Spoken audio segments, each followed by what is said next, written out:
नमस्कार। आज कमल तक यूट्यूब चैनल पे आप लोग का स्वागत है। आज हमारे साथ केंद्रीय शिक्षा राज्य मंत्री माननीय अन्नपूर्णा देवी जी हैं। स्वागत है मैम आपका, और दोबारा से लोकसभा का टिकट प्राप्त करने के लिए आपको शुभकामना है। लोकसभा चुनाव 2024 में जनता के बीच किन मुद्दों को लेकर के जाएंगे और किन विकास कार्यों को लेकर के जाएंगे? सबसे पहले हम दोबारा से प्रत्याशी बनाने के लिए आदरणीय राष्ट्रीय अध्यक्ष जी माननीय प्रधानमंत्री जी के प्रति आभार व्यक्त करते हैं। साथ ही साथ राज्य नेतृत्व पर भी आभार व्यक्त करते हैं।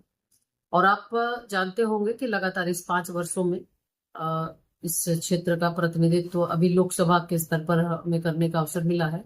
मेरे लिए सौभाग्य की बात है कि 17वीं लोकसभा में हमें अवसर मिला। 17वीं लोकसभा कई मायने में ऐतिहासिक, और माननीय प्रधानमंत्री श्री नरेंद्र मोदी जी के नेतृत्व में लगातार 10 वर्षों में देश आगे बढ़ा है।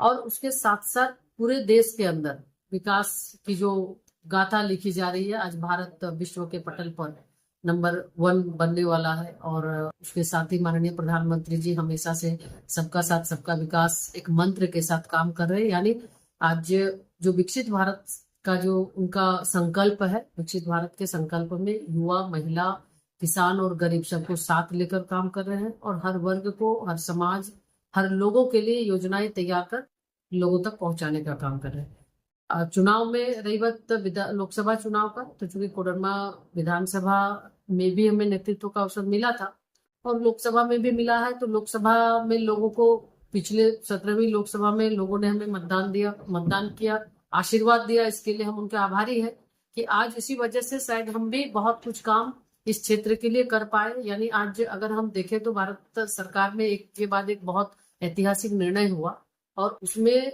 कोडरमा की बात अगर करें तो रेलवे के क्षेत्र में कोडरमा आज काफी आगे बढ़ा है।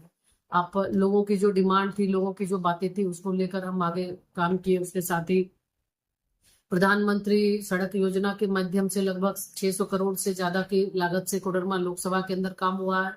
सांसद निधि के अलावे लगभग 20 करोड़ के लगभग सांसद निधि का काम अपने लोकसभा में कराए।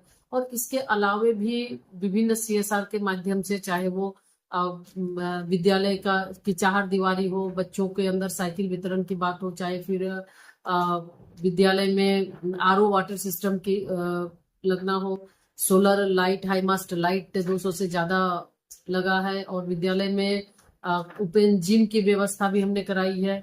और इस तरह से इस क्षेत्र की जो और भी मूलभूत ग्रामीण सड़क हो या अन्य सड़क, और जो लोगों की जो मांगे थी, उसको पूरा करने का काम किया है। और आने वाले समय में भी मुझे पूरा विश्वास है, पूरा भरोसा है कि लोगों का स्नेह, विश्वास, आशीर्वाद हमें मिलेगा। और निश्चित तौर पे एक बेटी बहन के रूप में इस क्षेत्र के लोगों की हम सेवा भी कर रहे हैं। जी, बहुत बहुत धन्यवाद।